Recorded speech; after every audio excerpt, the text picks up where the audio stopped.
We are proud members of the Spy Podcast Network. Find out more at www.spypodcasts.com.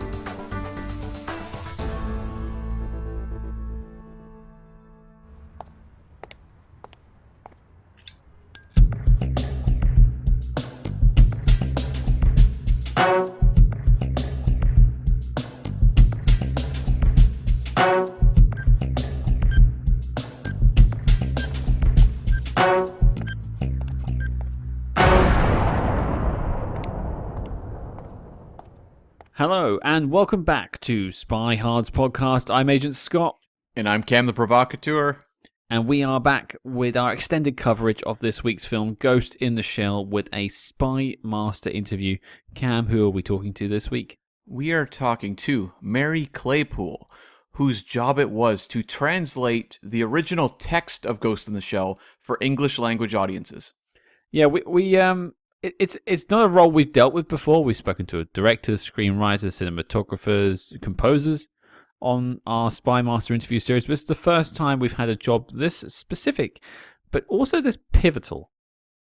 But we will learn more about her role in the film in the interview. She takes a lot of time to spell out what she does in the production, but a very important piece of the puzzle when it comes to bringing a Japanese film or a film in a non-English language to English-speaking countries. Yeah, and if you've enjoyed some of our past interviews with screenwriters, this is in some ways right along with those interviews in terms of the content, but from an angle that we've never explored before, and it is genuinely fascinating. There's also some Star Trek, Batman, Ghostbusters connections in this interview. So, I think without further ado, Cam, roll it. Rollin'. And joining us now on the show, the creator of the English localization for this week's film, Ghost in the Shell, it is Mary Claypool. How are you doing, Mary? I'm great. Thank you for having me on the show. It's an interesting one because when we do these interviews, where we like to sort of try and contextualize the film, we speak to the people behind the screen, behind the lens that made it, actors when we can as well. And it's to try and give it a different view because it's well and good me and Cam talking about it. And we've got a great guest on this week to talk about the film. But to have someone who actually worked on putting out the actual film in 1995, I think is a very important thing because it can really teach you a lot about how this film was put together. And I'm quite fascinated to know about how you worked with Ghost in the Shell. But I think before we do that, let's take it back a little bit and just learn a little bit more about you. So my first question is how did you get into doing the localization work and working with sort of ADR scripts? Well, that is a bit of a story. I have always wanted to be a writer. So when I went to college and university, I studied journalism and English. I had high ambitions to write and possibly even teach on a college level. So when I went to the University of Cal State Northridge, I immediately started taking journalism, English, and radio, TV, film, as it was called then. And then I started dating a fellow who was in visual effects. And he said, they're hiring for a place called Boss Film, and you might enjoy it. So all of a sudden, I changed course, and I went to go work for Boss Film, and I started working on Ghostbusters, my first movie, and I became a production coordinator for a visual effects house. So this is a long story, and it takes a long arc. So I began a career in visual effects as a coordinator, and I worked on all these movies from 2001, 2010, The Space Odyssey, Ghostbusters, Big Trouble in Little China, all these iconic films, and they were great fun. But I wanted to do something more. And I bounced around freelancing to visual effects and makeup effects. I worked for Rick Baker on Gremlins 2 and all these fun things. But I had a wonderful opportunity on Gremlins 2 to sit in on all the meetings with the director, Joe Dante, and the producer and staff. And when they had some trouble writing some of the scenes, I kind of elbowed Rick and said, "Can I put in my 2 cents?" He said, "Go right ahead." And I gave Joe Dante my take on a couple of scenes, and he said, "Write them up." And I did. I scripted them, and they shot them. And they're exactly as they appeared in the movie. I couldn't take credit for it because I wasn't a union writer. But I really got that taste for writing. So after I'm continuing just to work, sorry to interrupt. I'm just curious if you could just highlight like which scenes are they? in the scene Gremlins 2, there's the scene of Marge in the kitchen and all the chaos that ensues from the Gremlins. They could not figure out how to make the Gremlin puppets play in a way that would be easy for the puppeteers to manipulate, yet carry the story forward. And the writer who was there was kind of busy on the phone talking to someone else and didn't seem really present. And I'm a big cook. I love to cook. I know all about every kitchen implement known to man. And I suggested, well, why don't you use a turkey baster? Why don't you use this? Why don't you do that? And it had to push the story forward from there to become a bigger scene where the water comes out. They wanted something. I said, well, throw all the stuff into the microwave, turn it on, cause an explosion, make the sprinklers overhead, create a big water fiasco that will then cause more of the little gremlins to grow, because that's part of their thing. And then at the very end, they did not know how to kill the big spider gremlin. I said, well, let's make Gizmo that hero. And how to make him kill the gremlin was all my idea. So they killed the gremlin, the spider gremlin, which was way too fast. They had only one spider gremlin and he burned up so fast they didn't have time for a second take. That's it. He's gone. So that was fun. I got to write that. And I was just really feeling that need to write. But in the meantime, I was also feeling the need to have a baby. And I had met my now husband. And you can't work crazy hours and be a mom and do all this. He goes, well, come work at my dubbing studio, Magnitude 8. And you could help me run the studio. And there's also a stage there. You could help run that. And your hours might be a little more normal. And it was at Magnitude 8 where it was a premier dubbing studio for all these iconic films and TV anime shows that I met Kevin Seymour, who was a director, and he was also instrumental in bringing a lot of manga to America. He made it very mainstream. And I overheard him one day complaining that he couldn't find any good writers. Well, all of a sudden I was right at his shoulder and said, me. And he gave me a chance on a show called Giant Robo. And that was wild. He liked my work. And it's funny, he didn't particularly like me. We did not hit it off. But every time I wrote something for him, he started to like it a little bit more.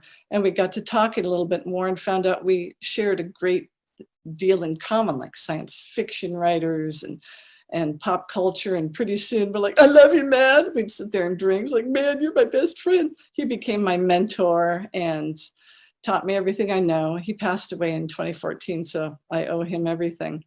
But it was only a year after I became an ADR writer, writing on all the projects that came through the studio, that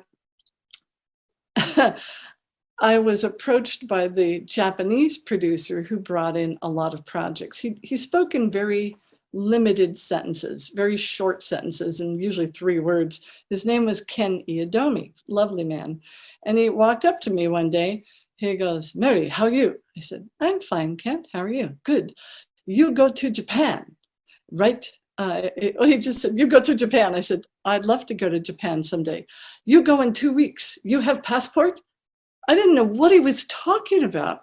He goes, I have Kevin explain. He leaves the room. Kevin walks up. He goes, Mary, we have decided that we want you to go to Japan, to Tokyo, to meet the creator of Ghost in the Shell, Mamoru Oshii, to discuss it and then come back and write the script.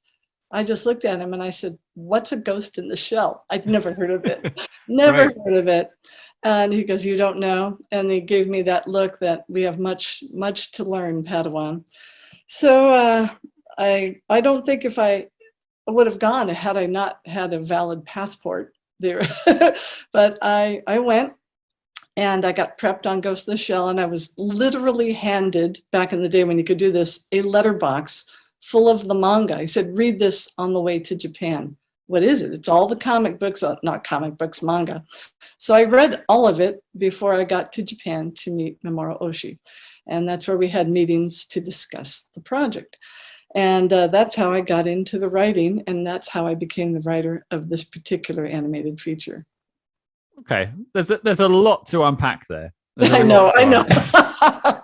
I'll try. I mean, I actually want to get back to some of your early VFX work. I think maybe once we've spoken about the film, maybe we'll wind that road back there. But I kind of want to focus on the film this week. So you're off to Japan. Yes. Big moment in your life, pivotal moment, I would imagine, because it's led you here, and of course this is, the pinnacle. The pinnacle. Yeah, you've made it now. Well, I would assume then that you can read and write Japanese. No, I can speak a little Japanese. I cannot write any of it. I am provided a translation. The ADR writers are given a translation of whatever from the language, from whatever it originated. So I will write English dialogue, dubbing for the dubbing from whatever language it comes from, whether it's French or Portuguese or Spanish. I work for other shows besides anime. I've worked for Netflix and HBO and Disney on their products. It just so happens that most of my work was in the realm of anime, and it came from Japan because that was what the studio primarily did. They were just a huge conduit for it. Well, it seems to me like there would be a lot, especially with Ghost in the Shell, like a lot of information you need to get across. So like, where does the process of adaptation begin? Like when you're first like, okay, here's the project, I have to sit down and start. What are kind of the steps you're going through? First thing you do when you're handed something like Ghost in the Shell is go into a fetal position with alcohol because it was crazy. As I said, up until then, I'd primarily done episodic shows. I had done one feature called Wings of Oniyamas, which was rather seminal. But I got to co-write that with Kevin. So it was like he was holding my hand. This was out of left field. And I told them, I don't feel up to the task. I mean, I'm only a newbie in this business. And there were other people who'd been doing it much longer, but they liked the way I approached a project. Whenever I had a project, I would watch it all the way through.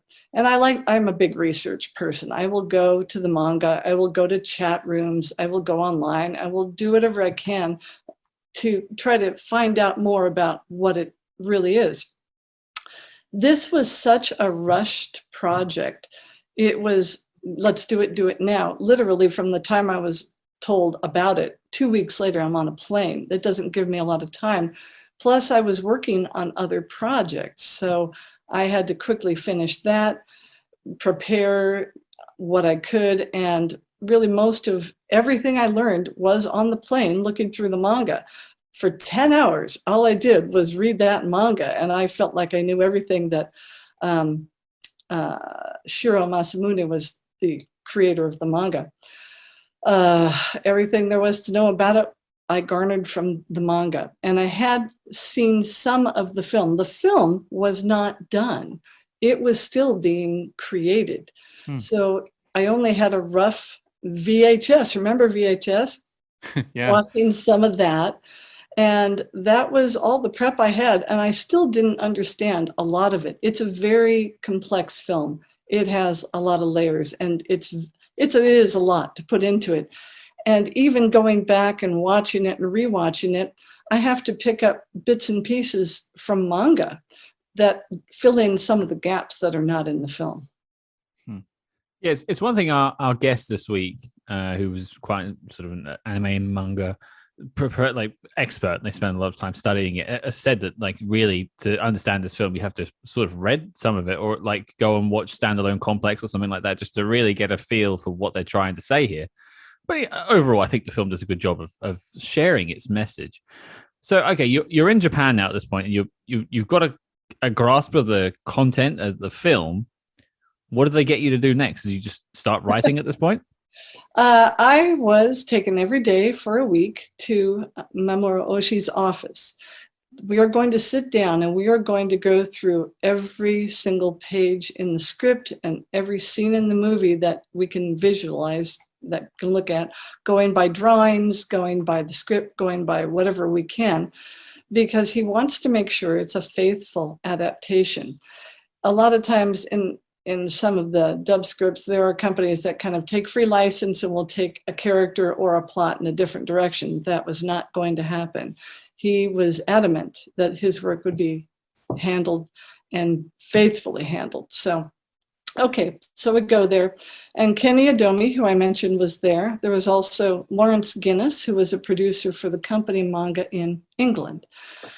He came, we all flew out there together, and we were there with Oshii, a few of his people, and an interpreter. So it was very interesting because Oshii-san is very stoic. He has one expression, and he doesn't smile, he doesn't frown. He never spoke to me. He always spoke through either Kenny Adomi, the producer, or his interpreter. So we went through every single line in the translation to clarify, to get my input. And we had a few arguments about some things. In the movie, you know, there's a lot of weaponry and there is a lot of gun work.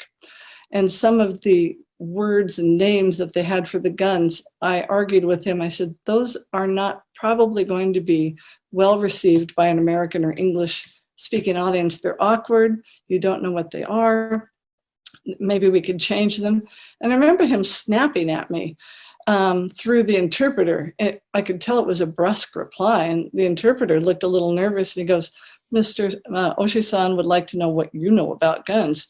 I said, well, I own several guns because I'm a target shooter. I am. And I said, I got a 22, I got a shotgun, I got a Smith & Wesson. And then I said, I have a 357 Magnum. And all of a sudden, Oshii responds, a dirty hairy gun? I said, yes, dirty hairy gun. And from that moment on, I seemed to have a little more respect because I knew a little bit about weaponry. I thought that was amusing. So we continued on. We had our discussions about everything. There's a lot of cute stories that came up from those meetings.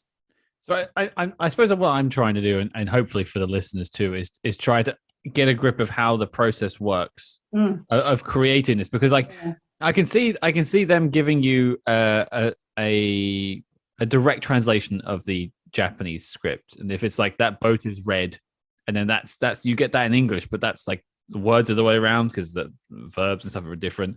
And then you have to make sense of that sentence and then contextualize it in that page and that chapter of the script, basically. No, that's a great point to bring up because an ADR writer's, ADR meaning automated dialogue replacement, I need to go by a translation. And my work is made easier by an outstanding translation. And I have worked with some of the best translators on the planet. They not only can translate it, they know how to idiomize it so that the essence in one language that doesn't come across literally is basically portrayed in a lot of words and a lot of phrases in some languages like Japanese are almost poetic or metaphorical. Mm-hmm. And a good translator knows how to translate that into something I understand and can then write to an audience that will understand it, which is localization. In Ghost in the Shell, I got to say it was the worst translation I've ever seen in my life. It was extremely literal. I was handed 17 pages of single-spaced lines of very dry translation. And it didn't have any of the nuance or understanding that I would typically get from one of the other translators I worked with.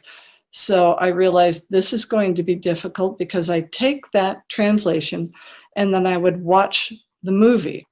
And what I need to do is try to compare that with the action that I'm seeing. And if it doesn't quite mesh up, I have to watch more of it. Sometimes I have to research that scene to find out what's really going on.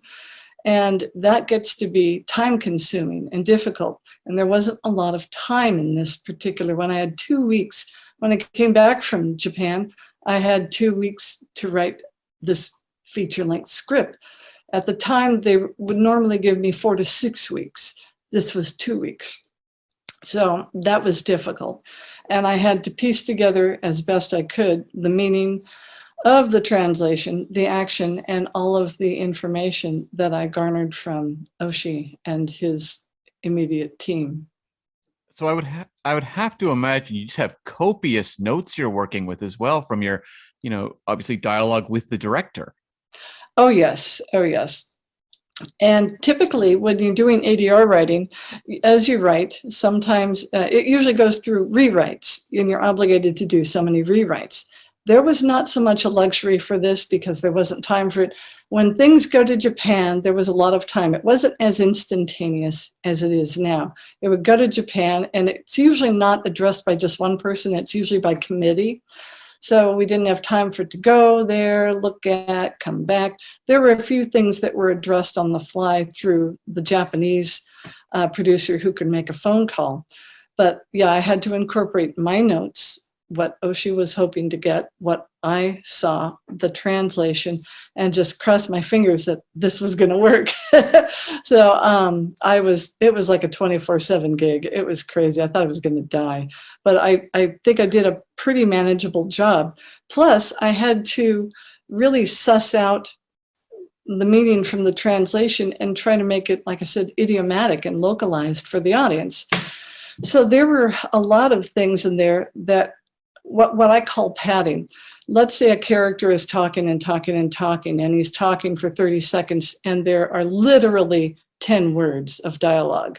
Yes, I like the color of that dress, but he's talking. So I have to pad that. I have to make it fit in the character's mouth, and I have to make it sound natural, not like it's a stiff conversation. And I go back and I look and I thought, gee, I wish I could have tightened up that sync, but I did the best I could. Plus, what I write is technical. I don't just write the words. There have to be little symbols. There's like, there might be a hashtag mark, there a pound sign, ... Everything I write is either underscored, italicized, written in a way that the actor will look at it and be able to decipher those hieroglyphics. Okay, she wants an emphasis here. There's a pause here. There's a micro pause here. There's a quick stutter, a stammer. So it's a process. I take the translation, I write it, I technically notate it. It has to be read by the actors who hopefully understand the uniformity of the notations, and then they have to act and under direction. It's quite the process. And we put a lot into it. It's a hard job. So that's how we did it. Wow. It sounds like not only was there a ton of pressure by the sounds of it on this particular film, there's a short turnaround window, but also just the pressure of the job itself, because a lot of it sort of, it sounds like kind of like a relay race. They write the film, and then there's a translator, and then you do your magic. Like that's how films are made. It's a team effort. That completely makes sense. You're absolutely right. Yes. One question I had about you in 1994, I would imagine at this point, maybe very early 95. Were you aware of what the film was being pitched as? Because they wanted it to be this kind of breakthrough. They were going to try and pitch it in America. It was going to have this wider release that, Japanese films it hadn't really had. Akira was kind of the closest they had a few years before. Were you aware of that sort of prestige they were putting behind it, or was it really just at this point kind of like a gig? I was completely clueless. My husband, who owned the studio, had never heard of it either. We had so many jobs, so many projects flooding through the studio. It was like, just stick it, put it on my desk. I'll look at it later. Let's see what we got. And it was just one thing after another. And when this job came, we knew from everyone telling me that I have to go to Japan, that it must be a very, prestigious job, but I knew nothing about it. I just thought that it was a big hit among the anime community. And I did not know its impact. I wasn't even that familiar with it. We had done some other projects that Oshii had done. He had done Pat Labor and some of his work, and I was aware of it, but I didn't even know the scope of his impact as an animation director. So no, we were just like, la, la, la. But we tackled that job the way we did any of our jobs. We were very, very faithful and respectful of the product. So it didn't matter if you were bringing in a small project or this, but no, we were clueless about Ghost. And it has a very complex plot, and it's about 81 minutes long. I would just like to hear you talk about getting across a fairly complex plot in rapid fire dialogue in 80 minutes, which, a 2.5-hour movie would sometimes struggle to get across this sort of information. Oh, it was crazy. And it's very complex, and there's tons of talking, lots and lots of exposition, talk. I did have to go through it all, and I had to have, again, going to Japan was so useful. And then as soon as I got back, it was like the starter pistol went off, start working. And I would just take it scene by scene. I'm not the kind of writer who likes to skip ahead when I have something, because that can also backfire on you. In ADR writing, an area that might not fit very well in this scene might fit better in this scene. So you have to kind of move things around. So I like to go in very consecutive chronological order. And fortunately, one of the more complex scenes in the movie is toward the end, where, if you're familiar with the Puppet Master, I mean, there's sabotage, there's espionage, there's like CIA type of duplicity going on. It's so many layers and so many levels. And at the core of it, there is this creature, a sentient being called the Puppet Master. I don't know if it's a spoiler, but the Puppet Master is at first thought to be a hacker. Ultimately, we find out he's not a hacker. He is a secret weapon that's been devised by one of the other departments. There's Section 9 and there's Section 6. The heroine of this story is Major Motoko Kusanagi. She is a cyborg. And the whole thing of Ghost in the Shell is that the ghost refers to your essence, your psyche, your soul, whatever you want to consider it. It's what makes you, your humanness. But everyone in this world, it's 2029, has a cyborg body. I'm waiting for mine. I've already signed up for it. And most people have something cybernetic about them, some enhancement. She's pretty much 100% cyborg except for her psyche. So she's dealing with this angst-ridden problem. She has an existentialist crisis. Who am I? What am I? Am I a human? Am I not? And while she's dealing with that, she's leading this anti-crime, anti-terrorist group. And they're working in conjunction with another group called Section 6 that's actually secretly working on another thing called the project, I think it's 2501, the Puppet Master. So the Puppet Master gets away and gets loose because it becomes sentient. So now we have something that has evolved its own sense of being, and there's where the plot goes. Okay, so we have that, we have her, we have all this other layering of espionage and double crossing going on, and tons of action in a world that's in the future. So I had to keep all of that straight. And then we get to a very important part in the movie toward the end, where the Puppet Master ultimately wants to meld with Major Kusanagi to create yet a new life form. And this has got all kinds of biology in it. So fortunately, I aced 10th grade biology, and I remembered everything that my teacher taught me about biology, evolution and genesis and genus and species. And I took all that and I put it into that scene, which I think really worked. What's funny is that my biology's teacher, his name was Mr. Anderson, and we all know how The Matrix was influenced by this movie. Yeah. But yeah, I mean, I had to draw from so many sources from my education, and I think I had a pretty good background in a lot of different things that helped me enrich this, because I think it would have been very, very difficult for someone who didn't read a lot. I read a lot, I learn a lot, and I know a lot. But it was a hard show. It still boggles my mind that I even got through it. Well, it just goes to show the standard of your work, I would say, because we're still talking about it. Was it 27 years later? I know, right? I'm older than I went to go see it. It played in theaters here in the UK last year. I actually got to see it on a big screen for the first time. Oh, nice. That was quite amazing. I'm glad I had the opportunity to see that. Now, my next question is more to do with the process. You're back now. The script is written. you're handing it over to the voice actors, the English dubbed voice actors. Are you with them during that process? Is there still rewrites going on at that stage, or have you handed it over? Well, yeah, once I completed, I handed it over to the director, and I was very fortunate because Kevin Seymour was also acting as my editor, and he was bugging me nonstop. Are you done? Are you done? Are you done? And mind you, I was working with an old VHS copy. I remember one of the American producers on our end said, "Here's your tape." When I went to go work with material, I had a big commercial deck, and I would toggle through frame by frame. We didn't have Movie Time and all this fancy schmancy software we have now. And I had a monitor, and he handed me this VHS tape, and it was dirty. It's like, where did you get this? Oh, it was in the garage.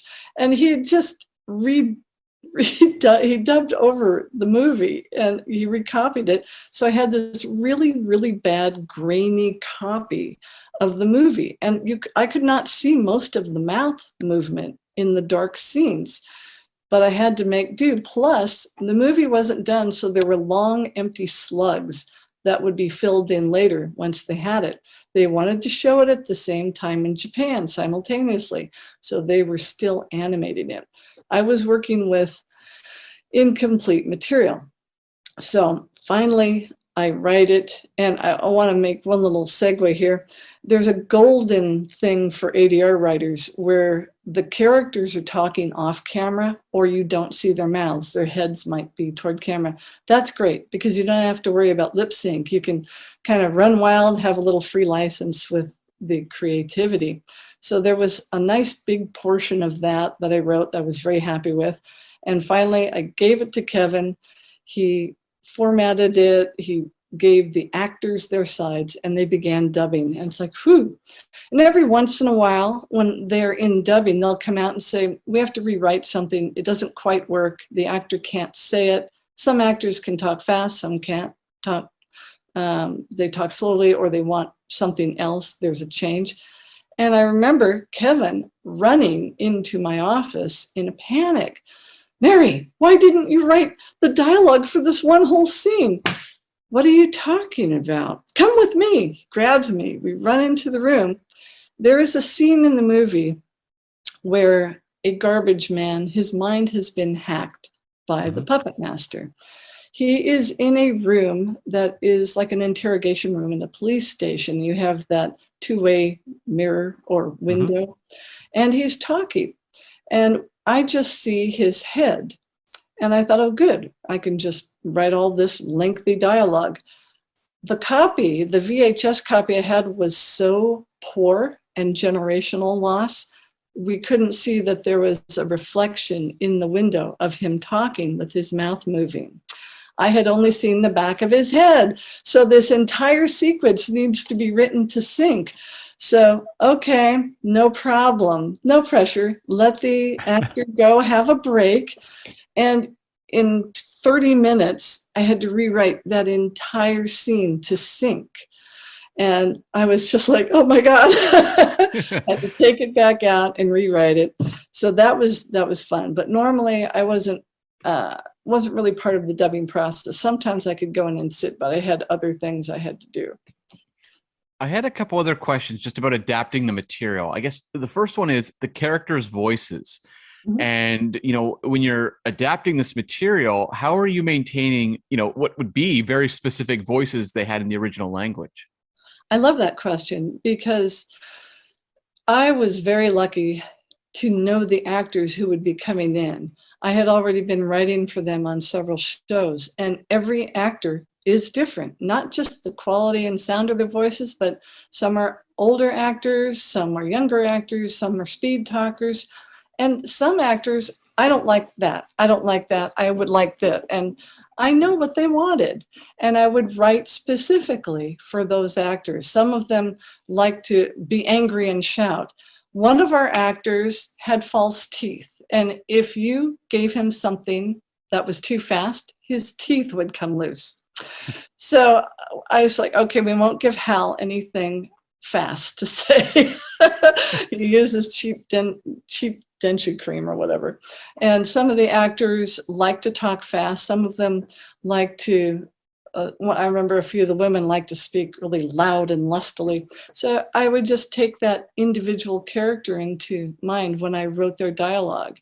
And I remember a lot of the actors did appreciate that. And that isn't a luxury you often get, because actors come and go and writers come and go. But once you have that rhythm, it's really nice. Then everyone is working more as a single unit.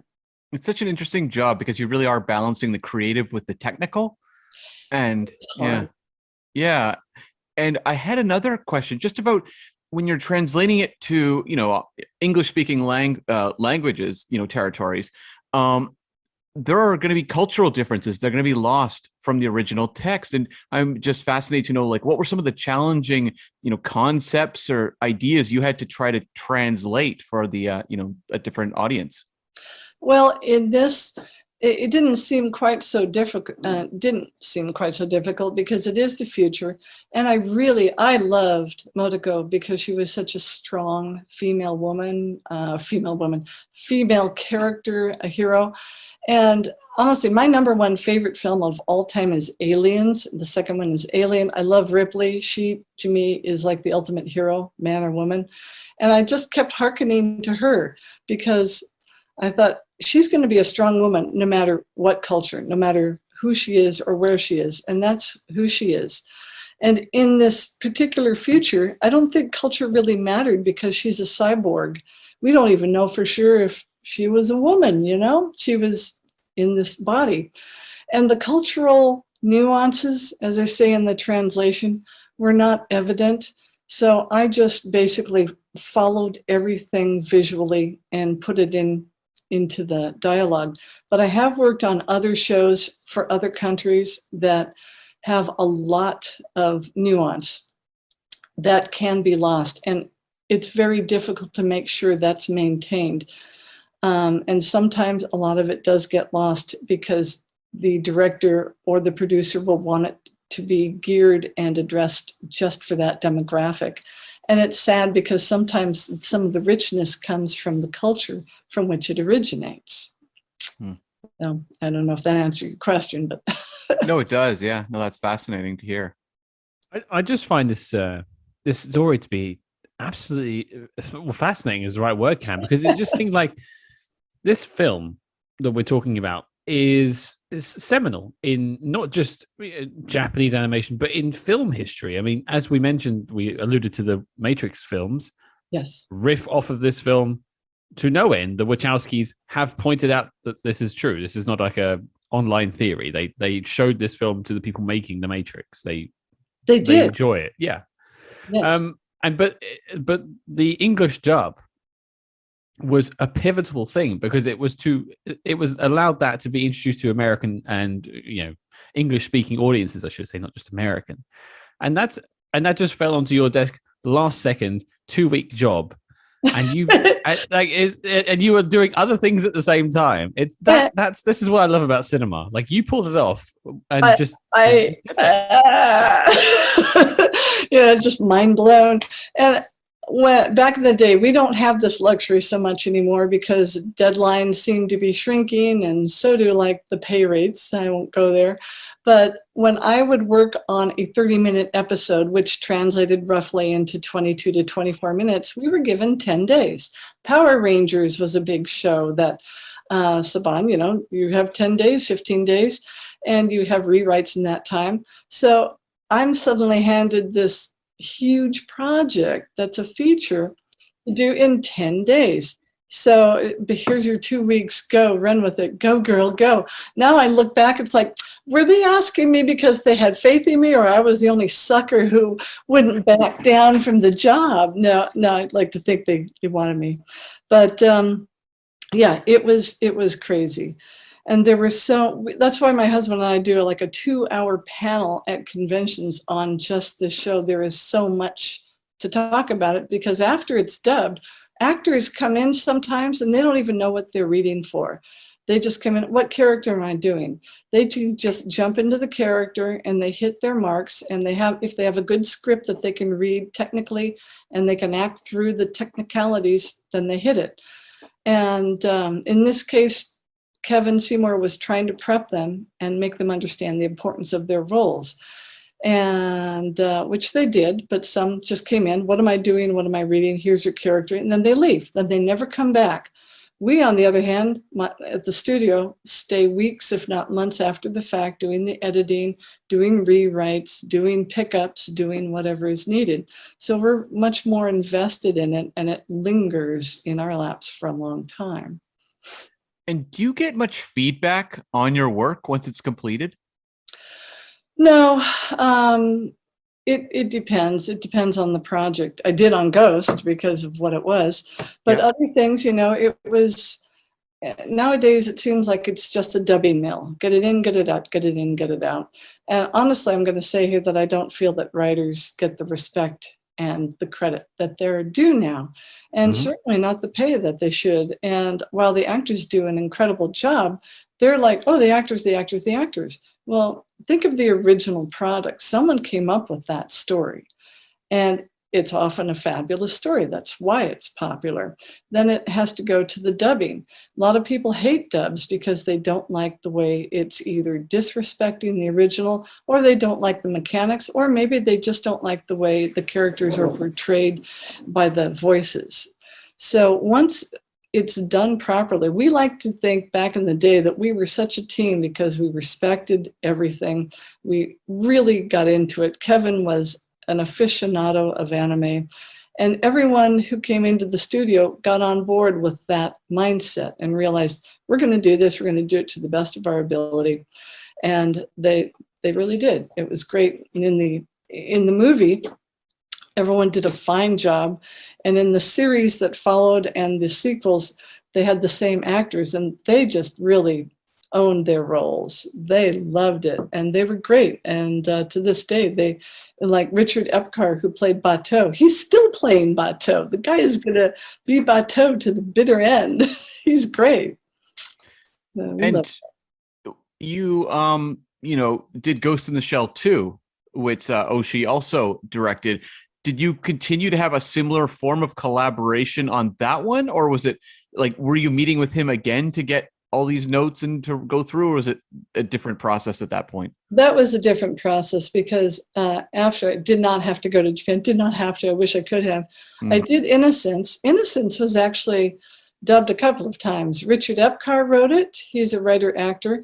And then they had me do it. And I thought, why are they asking me to do it when it's already been dubbed? And to be clear on that, it's because different licensee holders purchase it and they want their own dub. It has nothing to do. Richard's version was excellent, but mine was too. It was just a slightly different take. I don't know why they do that, but they do. But from then on, I think the trust was there. That was a big thing with the Japanese clients and all of the creatives, because once they had trust, go ahead, we trust you. Oh my God, that was huge. They just let us do whatever we wanted because they knew we would do it right. Mm-hmm. I now just can't, I'm picturing the concept of having two different dubs, and then like both of them say the same thing in the scene but different ways, and how you construct that. That's mind-blowing. I'll maybe we'll come back to that. But the question I had next for you about Ghost in the Shell, sort of a double question. The first half is looking back on your work on the film, your dub of the film. What is the scene that you are most proud of that you put together? Oh my gosh, the scene that I really love that is the one I think I mentioned about having the biology. It's toward the end where the puppet master is speaking through another person or a cyborg to Motoko. And he's discussing why he wants to merge with her. And he's discussing basically the essence of life and evolution and the need to create a new entity. I was very proud of that dialogue. And I've got to say, the Puppet Master's voice by Tom Weiner, he hit that nail on the head. That buttery voice, beautiful delivery. It was excellent. I felt very proud of that. And then we go into the big scene from that moment. Oh, it was right before that moment. She is fighting, trying to open the hatch on the big spider tank. And then it goes into this dialogue, and he discusses the tree of life and the evolution. And that is my favorite scene. I love that scene. It was beautifully done. It was eloquently delivered by Tom. And I thought that's some of my best work. It's one of my two favorite scenes in the film. So I no doubt of that. Good choice. What was your other? The other one is when early on in the film with the major and the rookie on the team, I've forgotten the name of, and he's asking why he was brought on the team, and she does the speech about it's a slow death, and I just like that. Like you shouldn't over specialize. It's a correct way of doing it. You should have different specialities in a team. And yes. And because he's human, they don't want that predictability, and they want to keep things mixed up a bit. Which is like a theme that plays throughout the film in a sense, because it's meant to be synergy. It's different things coming together to create a new being, which is how it works with the Puppet Master, but it works the same thing with the team. Exactly. It's a great scene too. I love that. Yeah, it's great. Good work on both. The follow-up to that question is, what is the scene you probably had the biggest challenge with? I think that would be the scene on the boat where she is speaking with Bateau and she's talking about who and what she is. There was just so much dialogue there. Mm-hmm. And I wanted it to sound not dry and boring. And there wasn't a lot of translation. So I really had to build on what was there, and it was going on. And I remember just kind of screaming at the top of my lungs, "Stop talking." I had an office that I left the door open, and whenever I did the dialogue, I would say it because I need to know how I say it out loud in the way I think the actor will say it, so that I can get a feel for it. So people are hearing me scream or talk or cry or boo, boo, boo, and they're like, "Is she all right?" No, she's writing. Just leave her alone. Don't go there. But that was a very, very hard scene for the amount of dialogue and to make it sound relatively fluid and normal, I guess you'd say. Now, you've talked about how you've dubbed projects from all over the world. Mm-hmm. I'm just really interested, as someone who's worked in anime for so long, what is it about Japanese anime that makes it so special and so unique as a storytelling approach? Oh, boy. We talk about this a lot. In fact, we were talking about it earlier today with a coworker. The anime is just not like any other animation. I did not know that I never heard of anime before I started working at that term. But as a child, I'm going to date myself. I'd rush home to watch Astro Boy and Kimba the White Lion and Speed Racer. I love those. And it was so different. It wasn't Disney, it wasn't Looney Tunes, and it wasn't the same. It didn't look the same. The plots weren't the same. There was a darker element to it. And with anime, there's a lot more to it. These are almost like real people who just happen to be animated. They're feeling deeper things. They're doing things. And it's funny, I'm going to segue a little bit, but there's actually a huge connectivity between anime and many of the people who are anime fans, some of whom are on the spectrum. And I speak with many of them. Many of them are fans and even become friends. Some of them have come to me when at an autograph table. They said, "Your character saved my life."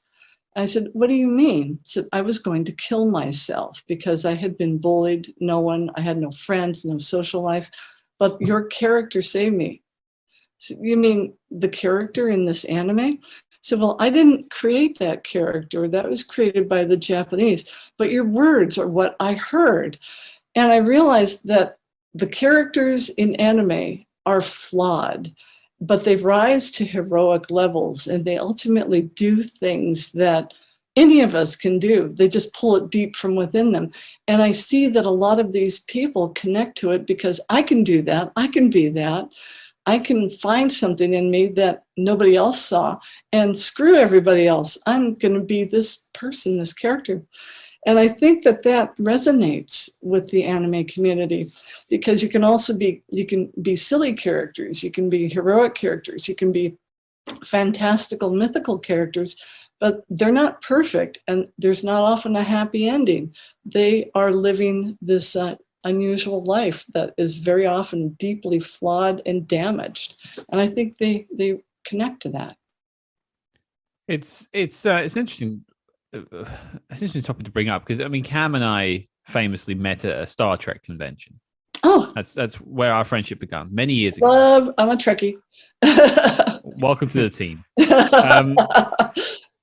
And you know, I've heard many people at conventions telling stories of people that come up to them at their tables and said similar things. There's that famous story of James Doohan, who played Scotty in the original series, of the person that was going to kill himself, and he said, "Don't do it, come see me at the show," and then kept coming back every time. And eventually, I think they just got a doctor or something. They like really turned their life around, and the importance that Jimmy Doohan had on their life. And he didn't understand it, because he's an actor in his head, and he just said was someone else has written. But it's the importance that you bring, and clearly you've done that with your words, and that's something to be proud of. Well, now it's taken on a whole different meaning to me. It's like, oh, I never wanted to go to an anime convention or be on any panels, because I had a misconception that I was just going to be harangued by people who didn't like dubbing, or someone was going to fixate, why did you write this word at this time code, and blah, blah, blah. And I had no idea what my work would mean to some other people. And then slowly but surely, I started to get pulled into it. And we just love going to the conventions. And now we have the same people who come and see the same thing over, or come to our panels. And I just love it. And I love these people. I feel almost maternal toward them. It's like I just want a big group hug there. And they're so intelligent. So many of these people, they come up and they go, "Gee, I'm so in awe to meet you." "Oh, what do you do?" "Oh, I'm a telemetry specialist at JPL." "What?" It's like, dude, you're like crazy intelligent. I'm in awe of you. So it almost makes me want to cry sometimes, how sweet and passionate they are about this. When you often find too, when it comes to fandom, there's always gonna be that element, you know, the toxic ones are the ones you're concerned about, but people that are like genuine fans of something are fascinated by every aspect of it. So even, you know, you're saying, you know, you're surprised because you were the one doing the dubbing script, but anyone who's a huge fan is fascinated. How does that work? You know, they want to know more about that, because it's the entire property that they're so fascinated by. Yeah, I'm so enthralled by their passion. And I'm happy to talk to them, even after the panels. And so, I say, "Do you want to go get a drink or have some coffee? We'll talk." You know, eyes pop out. It's like, "What? No, seriously, I'm here if you want to talk. It's really fun." And they're just delightful people. And it's just something that means something so much to them that I'm happy to share what little aspect, what contribution I had. You want to hear about it? I'll tell you about it, whatever you like. And a lot of them have become, you know, sort of friends. They message me and, "What are you working on now?" Or, "What are you doing?" Or, "Let's see, I've been playing this game. I really like it." And we have one fellow, I just love him to death. Met him years ago. He has MS. And he cannot move any part of his body other than his head. And he has special devices to help him communicate. And every week, with clockwork, like clockwork, I get a little ping from him. "Hi, hey, how you doing, Barney? How you doing?" And he'll say, "I'm playing a game that you wrote a long time ago." I said, "Aren't you tired of that?" "No, never tired of it." "Well, I'm glad that you're never tired of it." You know, it makes me happy that I've had that kind of impact in the world. I never thought I would have. And back to what you said on a film you didn't have much time on, and were in between projects and didn't really think about until afterwards. It's crazy how this stuff works. Yeah, I had no idea until all of the information came out after the movie. After we saw the movie, it was the #1 best-selling video in America Mhm. I didn't know that. Someone shows me the Billboard rating. Really? James Cameron wrote a handwritten letter about how much he loved it. And well, that's pretty cool. And suddenly we realized in hindsight, dude, we worked on some pretty big thing here. So it keeps on giving, you know. We're proud of all the work, and we've worked on some great stuff, but this one is just the most amazing. And because you did Ghost in the Shell, did that lead to more work because of that one? Like, did other companies say, hey, they worked on Ghost in the Shell, we want to work with them? We were busy for quite a while. And yeah, we remastered Akira. I was supposed to write the new script for that. But then my boss, Kevin, we got into a bit of a scuffle over there. He goes, no, I think I'm going to write it. You said I could write it. Well, I want to write it now. You said I could write it. Yeah, all right, fine, you could have it. So he wrote that one, and it was remastered. And we got a lot of great stuff to do. We got to do a Cowboy Bebop movie. I got to write one of the bops, and we got a lot of stuff. But then all of a sudden, anime became bigger and bigger and more competitive, and out of nowhere, little anime dubbing studios popped up, and the work started to get spread out. Because one thing that will always remain true, if you do something at this price and you do it now lower, it's going to always go to the lowest bidder, and the quality gets compromised. And we refuse to compromise on a lot of quality. Well, can you do it for half this price and half the time? No, we can't. Bye-bye. So it became an unviable thing. So my husband stopped doing the anime dubbing, and eventually he retired. But I think that was sad that it became so disrespected. The actors' wages really didn't get compromised. A lot of them are union. But the fact that the technical aspects of it, through the writing and the sound and music editing and mixing, has just been so disregarded as, oh, that's not important. I think that's a failure on the part of the I don't know, the licensee or the distributor or the rights holder. Well, I think before we sort of wrap up on Ghost of the Shell, I've the major question I have left for you, major, pardon the pun, is I don't know how often you watch the film now, but what does it mean to you now in 2022? What does Ghost in the Shell mean to you? I just look back on this. It's funny, I watch it with regularity to keep a lot of it fresh in my mind. I watched it again this morning just so I'd be ready for it. I look at this and I realize how incredibly great it is, in that it's still as viable now, 27 years later, as it was then. Sure, the technology is a little bit different, but it's almost prescient, because many of the things that were, speculative fiction are coming into reality now. And I see this as a very important movie, like it is with many pieces of science fiction, where it's not a fantasy and it's not make-believe. We're looking possibly at our future. And the fact that this takes place in 2029 isn't that far removed from reality.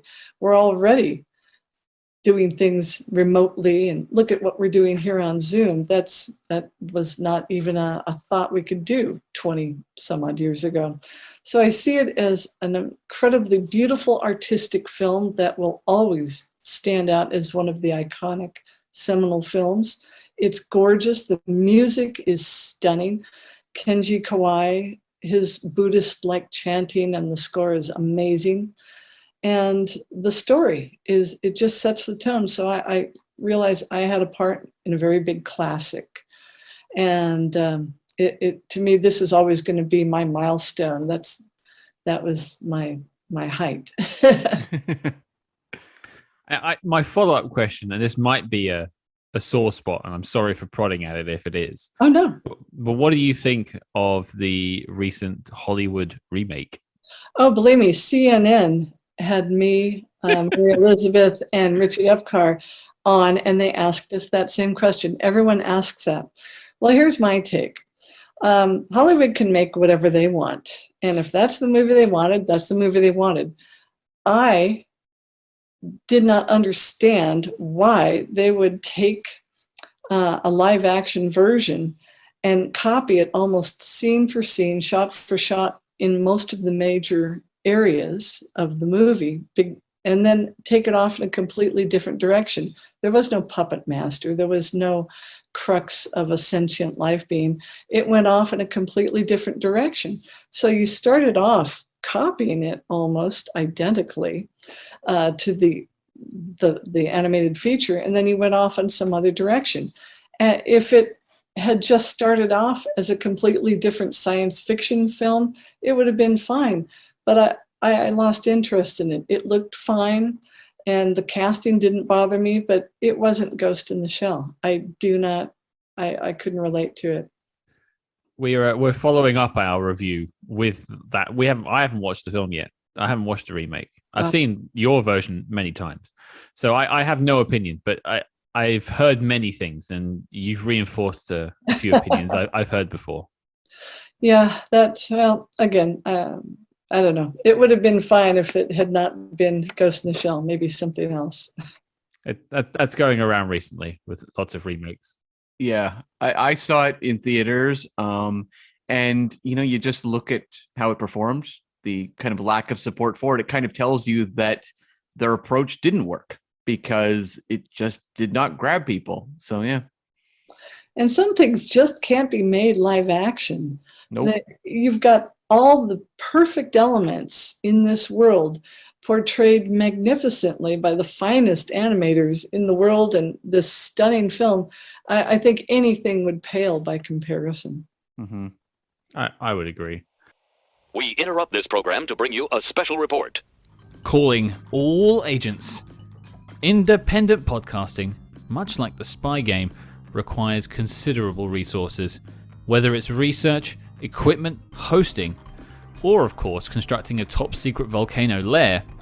We're putting out the call for your support. That's right. As you may know, we've activated the SpyHards Patreon, home of our ever-growing lineup of Agents in the Field episodes where we decode non-spy films from your favorite spy actors and full film commentaries with more intel than a Basil exposition briefing. Cam, what have we got in our crosshairs this month? Our Thunderball commentary is live now, and put on your best Kevin Costner British accent because we are tackling 1991's Robin Hood, Prince of Thieves, and it's going to be a bullseye. And if that sounds delicious, then become a true SpyHard today and join the circus at patreon.com/SpyHards. But before this message self-destructs, Cam, resume the spy jinx. I think before we start to look at wrapping up, I want to touch on a couple of bits of your sort of filmography. I think Cam has a couple of questions lined up on that section, but I wanted to go back to what you mentioned earlier with you starting off and sort of doing a little bit of VFX, working in VFX houses, things like that. You mentioned Ghostbusters, Gremlins 2. Now, this is not stuff that's on your IMDb that I've come across. I think it's because it's under my maiden name. I wrote under Mary Claypool, but I worked under Mary Mason.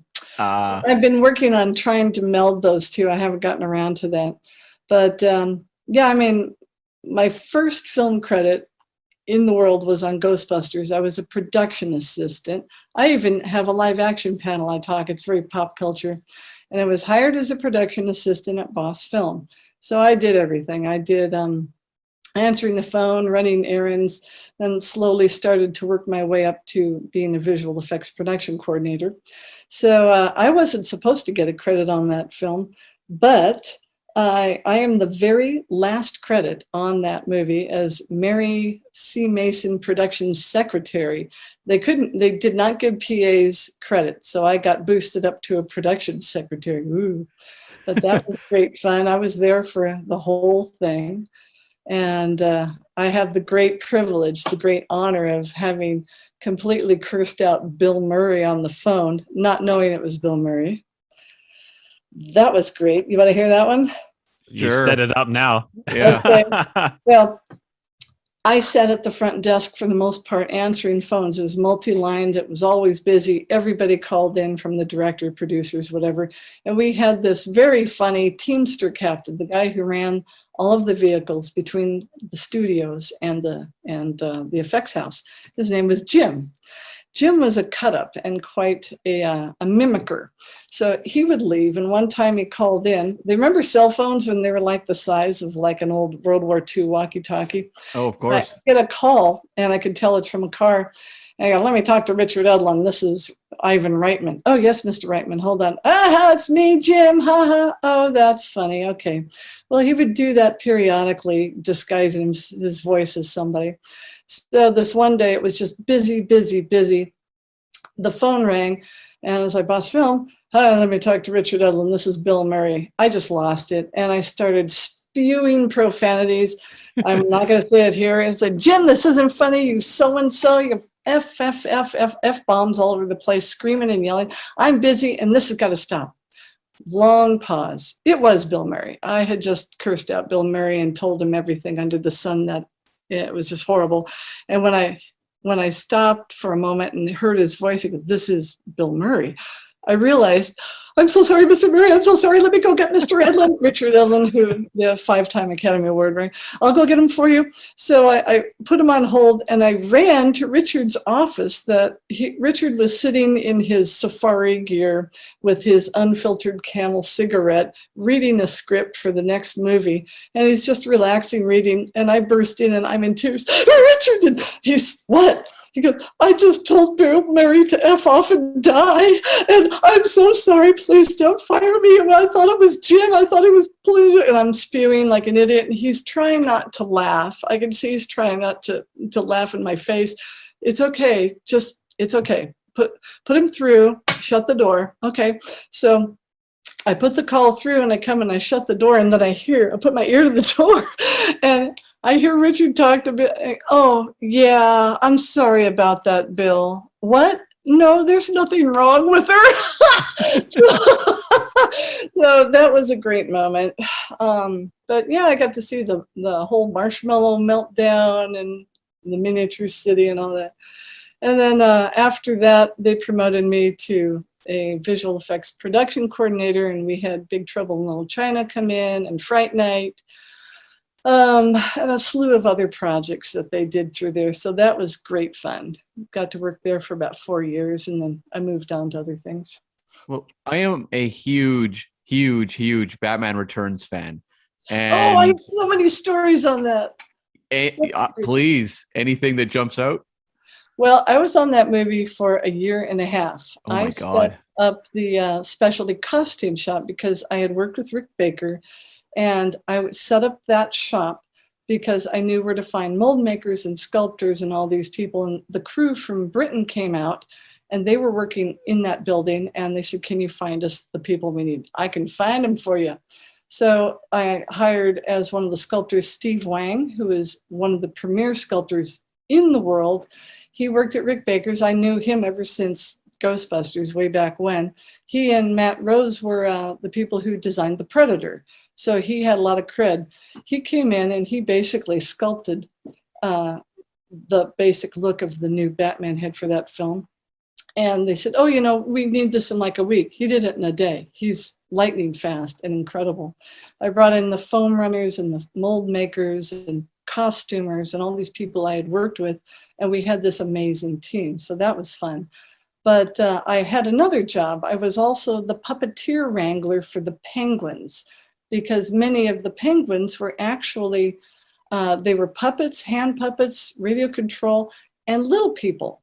Like many of the king penguins, they had real king penguins, they had real small penguins, and then they had 12 little people penguins of small actors who were in them. So I had to coordinate that, and I was running back and forth between the studio and the shop, wrangling puppeteers and then overseeing the shop.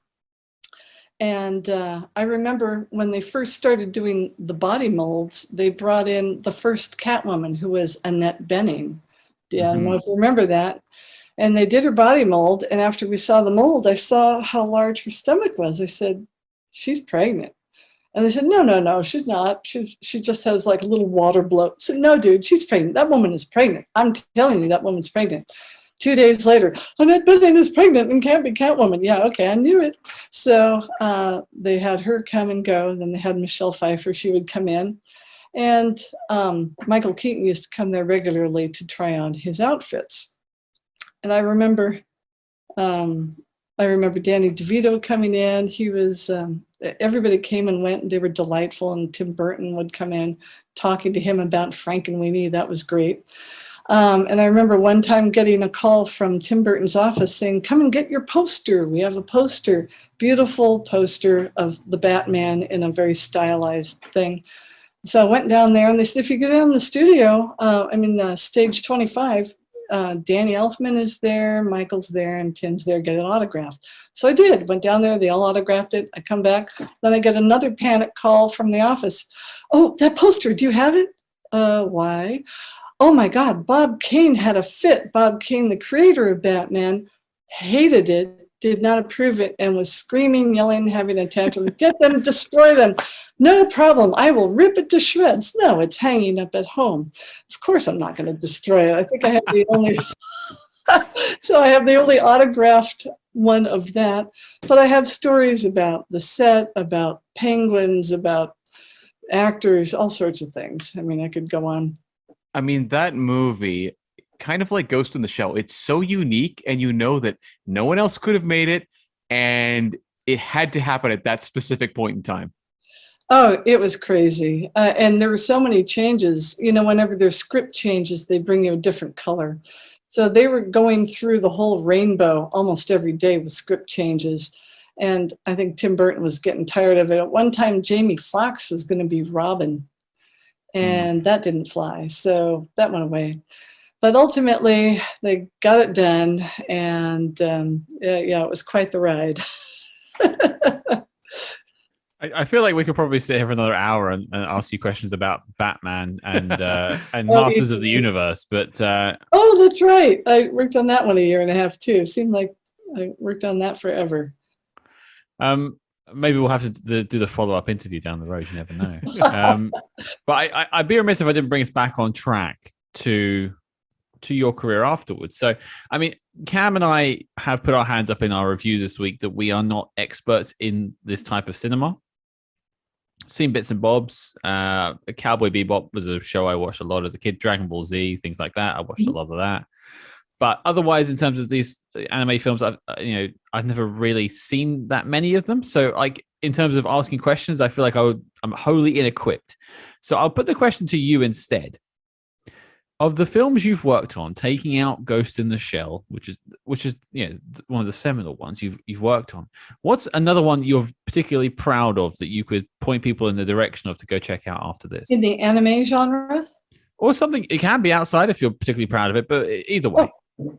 Well, since I had so much more personal input in the anime, it's funny, as I say, I wasn't a really big anime person until I started to get into it. But once you invest yourself, then you start to really appreciate it. There were so many amazing shows like Cowboy Bebop you mentioned. My friend Mark Handler was the writer of that series, but he had to step away at one point, and he wanted me to write one of the episodes. So it came to my desk. I said, I know, what's a Cowboy Bebop? Never heard of it. Don't know what it is. Then after I wrote this episode, it's like, oh my God, I'm the biggest Cowboy Bebop fan on the planet. So you really have to get into that. That's another one that has wonderful characters and wonderful music. That's incredible. My ringtone on my phone is Tank. So love that. And some of the odd shows that I've really enjoyed, like Code Geass, is a very strange and wonderful series that I would highly recommend. And everyone who worked on that loved it. A lot of times the actors would come in, we might have a little meeting about it because we were at the time a team. And Kevin, who is still alive, would talk to us about these characters, and everyone got into the characters because some of them were so over the top, it gave them a chance to really act and show their chops. And I got to write my butt off. That's a wonderful show. Really enjoyed that. There's a lot like that I'm very proud of. And again, Gremlins 2, because I actually got to write a couple of those scenes. It's not the greatest film in the world, but it's a cult classic. I'm very happy about that. I actually stand behind Gremlins too. It's quite the commentary on remakes and things like that and sequels. It's got a lot of that sort of commentary going. I quite like. It has a lot of humor, and I love Joe Dante. He's awesome. I love Joe Dante, and I remember, when Gremlins 2 came out, it was, people kind of turned up their noses at it a little bit, but in the years that have followed, there's a lot of debate back and forth, actually, which is the superior Gremlins, because, Gremlins 2 has really risen in terms of reappraisals. I think Gremlins 1, the first one, was darker, much darker, and this one was just fun. It was so silly, and I think that was the whole point. And I got to meet Christopher Lee on that, so that was really awesome. It had such a great cast, and again, everyone really enjoyed it. And the spectacular array of gremlins that Rick Baker's crew came up with really was fun for them. They got to come up with ideas and fly with these odd characters, and they were wonderful. It was just great all the way across the board. Gremlins 2 was the one that we had a copy of in my household growing up. I think I just remember laughing hysterically whenever I saw Bob Picardo running away from the female gremlin. That still makes me laugh to this day with the kiss and everything. It's just fun stuff. Well, Mary, how we like to wrap these chats up is we need to test your spy credentials, because we do talk about spy movies every week. It's not too harsh, don't worry. It's more about you. Oh, okay. So my first question is, what's your favorite spy movie? Oh, it's got to be a 007. I love I'm gonna take this back. Okay, I love 007 movies. I love James Bond, but oh my gosh, I'm trying to remember. Day of the Condor. Is that it? 3 Days of the Condor. 3 Days of the Condor with Robert Redford. Mm-hmm. Excellent film. I love that film. The fact that he reads and he knows so much just from being a reader. I love that. One of my favorites. It's that line where they're all confused about how he has all these powers. Like, he reads. He reads. He reads. Exactly. Yes, ever. Excellent choice. We usually just hear Casino Royale most of the time, so it's nice to hear something like 3 Days of the Condor. We're both big fans of that film. But you mentioned Bond. So what's your favorite Bond film? It is Casino Royale. I do love that because I think Daniel Craig, in my opinion, is the best 007 ever. And he really brought that role home. I liked him because he's not he is smooth, but he's another flawed guy who's carrying a lot of baggage, and he's in pain a lot, and he works through his anger. And I love the newer Bond films. I think he's great. And the whole setup with Vesper is awesome. Now, I would usually follow up with who is your Bond, but I think you answered that with Daniel Craig. Oh, yes, he's great. Okay. Last then, because we're talking about an anime film, what's your favorite anime film? Well, of course, it's Ghost in the Shell. Actually, well, it can't really get around that one. I honestly think the very first one I wrote, nobody has ever heard of. It's called Giant Robo. It's a series. It's not Giant Robot. It's not Johnny Sacco, but it's in that vein of a little boy who's commandeering a giant robot. It's such a cast of over-the-top crazy characters that I just absolutely fell in love with it. Maybe it's like, having sex for the first time. It was my first ADR. I really bonded with that. And it was wonderfully, wonderfully animated and acted. So if you ever get a chance, check out Giant Robo. Okay. Well, there you go. The last question I'll ask is, what are you working on at the moment? Can you spill any beans? Right now, I am not working on anything at the moment. I actually have a day job that anime writing, has always been freelance. During all these years that I've been a writer, I have also had a secondary job. I manage a rental stage for film and video shoots. when my husband owned his studio, he was a renter in a complex where the owner wanted to transform this warehouse into shooting stages. And I knew the production people who could help do that. So I brought them in, turned it into a shooting stage. We have a spaceship set, we have a green screen. So I managed the rentals for that. And that's been a mainstay job all the years. And then my boss gave me the luxury, yeah, if you need time off for writing, go write or whatever. So I was writing. I had like 3 jobs. I was doing that, and raising a child. My child was raised in my office. That was my nursery. So when I was writing and not booking the stage, I was taking care of my baby. Talk about a woman who could do it all. Women can do it all. Quite right. That was it. Well, I missed a question. You said you were a Trekkie, and that's where me and Cam start. So, what's your Star Trek show? My favorite Star Trek show of all time? Oh, there's so many, and they're pretty well tied. And they harken back. There's the original show that I really, really like. Who doesn't like Trouble with Tribbles, right? Mm-hmm. But Who Weeps for Adonais is one of my favorites. Mm-hmm. Right. And because Mike Forrest, who played is a good friend of mine, and I just love that episode that he fades away. And of one of the more modern ones of the series, it's Captain Picard. I don't know the name of the episode, but he sort of passes out for a moment, and he leads a whole life from a galaxy or a planet, the civilization that has been destroyed, and they've imbued him with their memory. I love that episode. It's marvelous. Yeah, that's the Inner Light. Yeah, from TNG. Yeah, I love that. I mean, there's so many, and I have my favorite movies and my favorite. I think we've queued up your next visit on the show. We're just going to talk about Star Trek and Masters of the Universe. Okay. Fun fact: I got to close out the Roddenberry estate because my friend's wife was the general manager, and when Majel passed away, they needed everything inventoried, photographed, packed up to go to its various places. I got to do that. That was awesome. Because he said, I need you to come and help my wife. I said, why? Every time we hire someone young and who's a nerd, they just sit there and look at all the stuff and they don't do anything. So I know you can do it. So would you do this as a favor to me? So that sounds like fun. I got to meet Gene Jr., Rod. And I'm holding things that I'm looking at, and I was geeking out. I pick up a photograph. It's like, that's a cool photograph. And I realized it's signed by Neil Armstrong, an actual original photograph of Earth from Moon.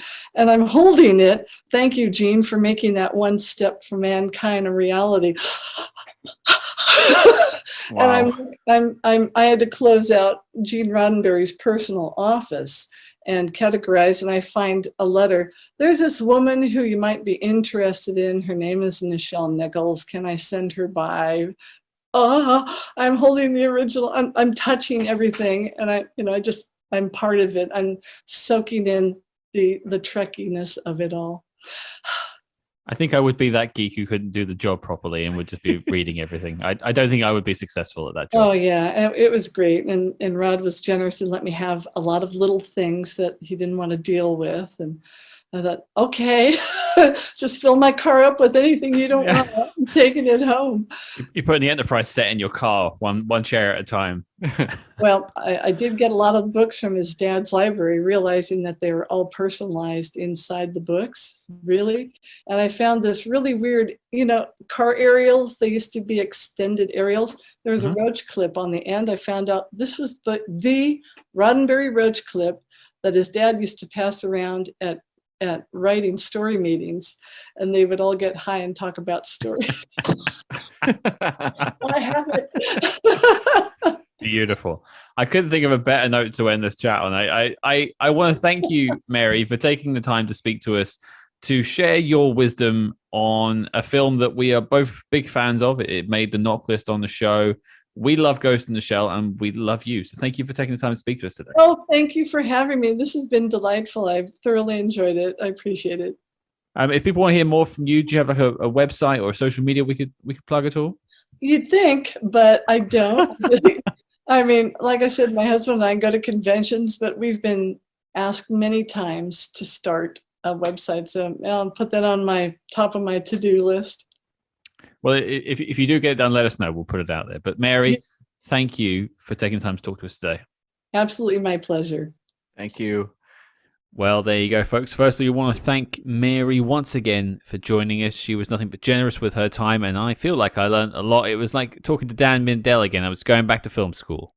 Yeah, and I really appreciated that because I am pretty much a novice with anime, as we talked about in the review episode for Ghost in the Shell, and her ability to actually explain the entire process I found genuinely fascinating and incredibly informative for someone like me who knows not a whole lot about this process. I mean, I went into the interview with an assumption that she spoke Japanese. Me too. Yeah, it just seemed like a natural 1 + 1 = 2. She does the translation. But no, there's a translation team, and then she has to turn that translation, which is quite rough in a lot of cases, into a living, breathing script that actually makes sense in the English language. And I don't think I had quite an appreciation about it before I did this interview, but I certainly do now.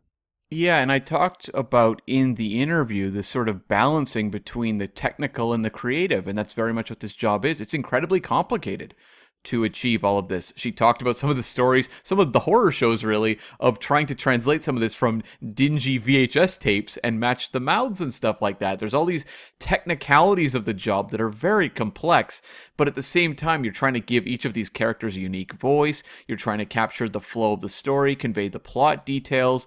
There's a lot of creativity mixed with a lot of the headaches that would go through this, be involved in this process. Absolutely. And, speaking of the film, A Ghost in the Shell, I mean, she had only done a couple of localizations at this point. And then she was given this feature film with 0 notice, sent to Japan, and given basically 2 weeks to do something that would usually take 6. With an unfinished film, that's a big task. And this film was, as we spoke about earlier in the week, pitched as the one that they could sell to American audiences. Like it was going to be the crossover hit. It wasn't quite that in cinemas, but it was that when it hit home video. And so that was a lot of pressure to put on someone potentially unproven, but she definitely rose to the occasion. And also, I mean, her English dub of Ghost in the Shell is the way that my suspicion is the majority of English-speaking film viewers saw this movie, and there's a lot of people that love Ghost in the Shell, and a lot of that love would have come from the storytelling that she was conveying through her dub. And it just goes to show that, Danny from the Anime Summit podcast, who joined us earlier this week, they when they talk about their films and TV shows, they say, should you watch the dub or the sub? And they vote for this film, the dub. Well, Mary made the dub. So, it's a big old decision. I've seen both versions myself. I prefer the dub. But it was just a quite interesting chat in that sense. Like, I didn't know all of the extra steps that went into it. Like, I didn't even think in my head that she had to match the mouth movements of some of the characters, because I've seen a lot of dubbing in my life, and they don't always match what the mouths are doing. I didn't realize there was an effort to do so, but extensive work went into doing that. And, she had to do rewrites and things like that. Why? And yet this film changed cinema. Yeah. It's crazy. Like, that 2 weeks of her life, and then she didn't think about it for a while. I didn't really know until, it was the big smash hit on home video. Like, and there's no wonder she speaks about it now at conventions and things like that. She's very popular with anime fans. I mean, she's done a lot of work since. You look her up on IMDb, she's doing lots of localization work for countless, not just anime, but lots of other stuff. So, yeah, I was just blown away, Cam.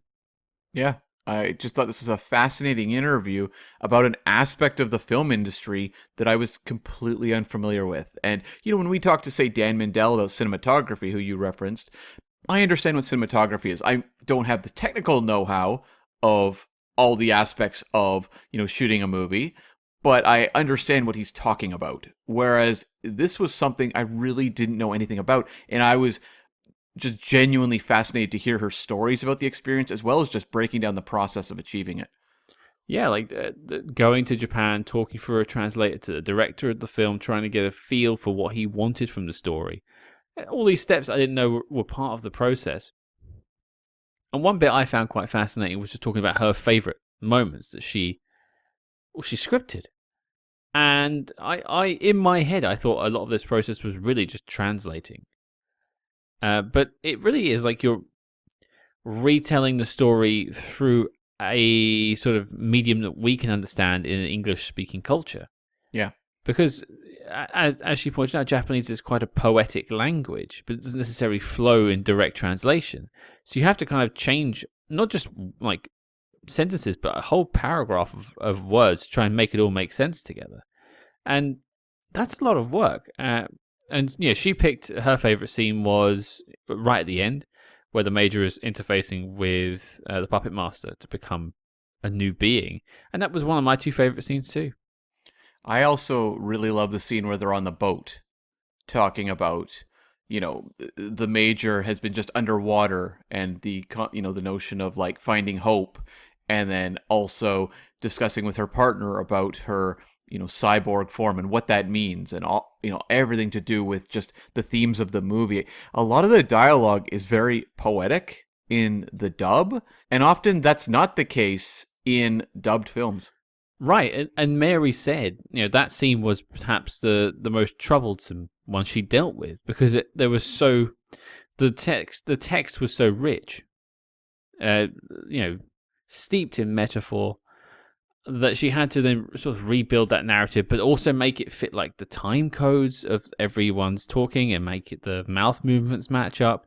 All these intricacies that I didn't know were part of this role. So yeah, it just felt like going back to film school.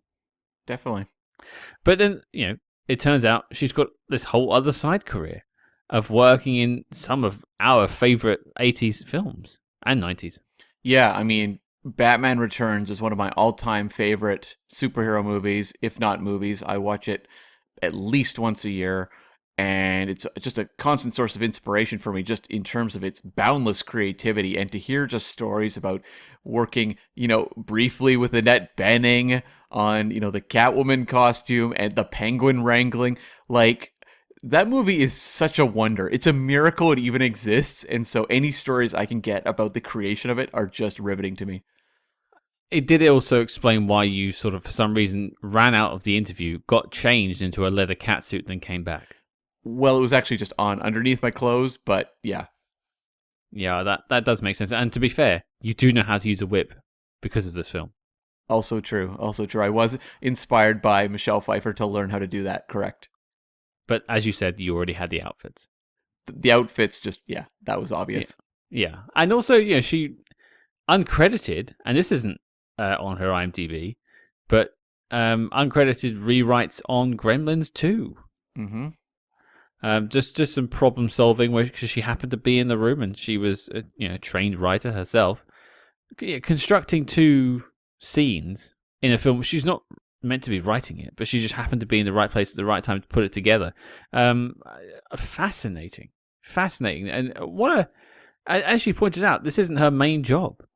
She runs a studio on the side as her main job. On the side, she freelances as a writer for Localization, and has influenced some of cinema's biggest films, let alone Ghost in the Shell.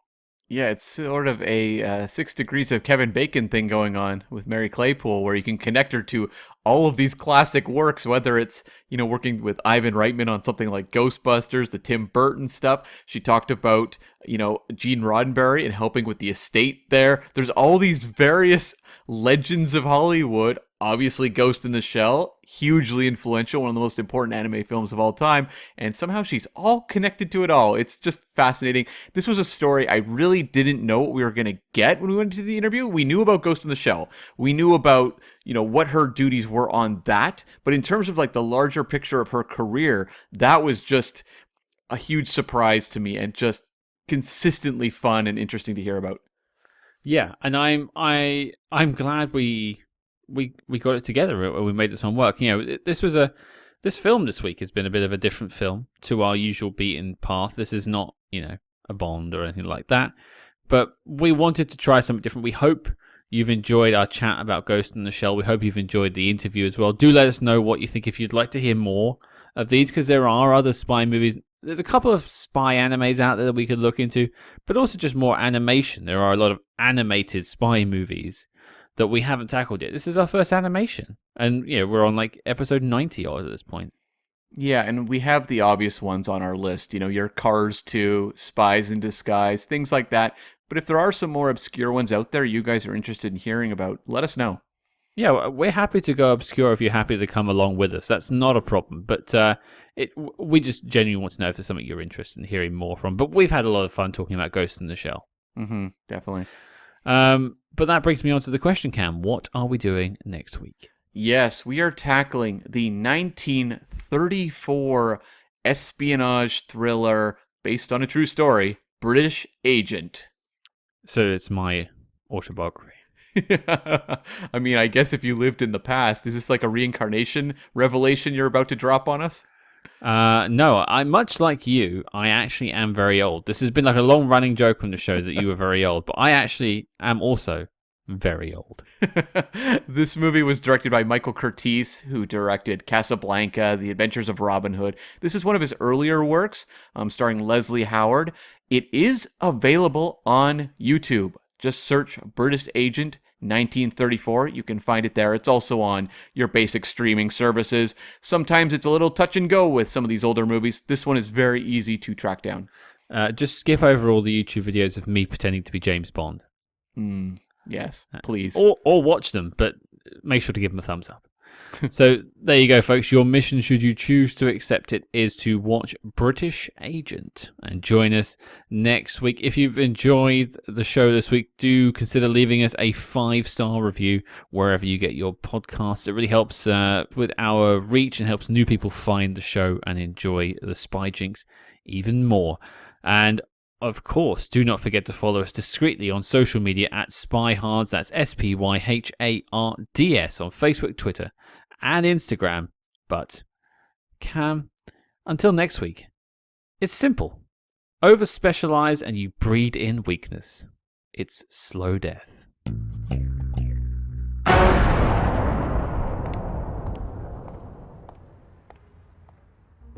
Hello, my name is Chris Carr. I'm a filmmaker and podcaster. Join me as I take a look at the world of espionage, terrorism, geopolitics, and organised crime on my podcast, Secrets and Spies, available on all podcast apps. This is manna from spy heaven.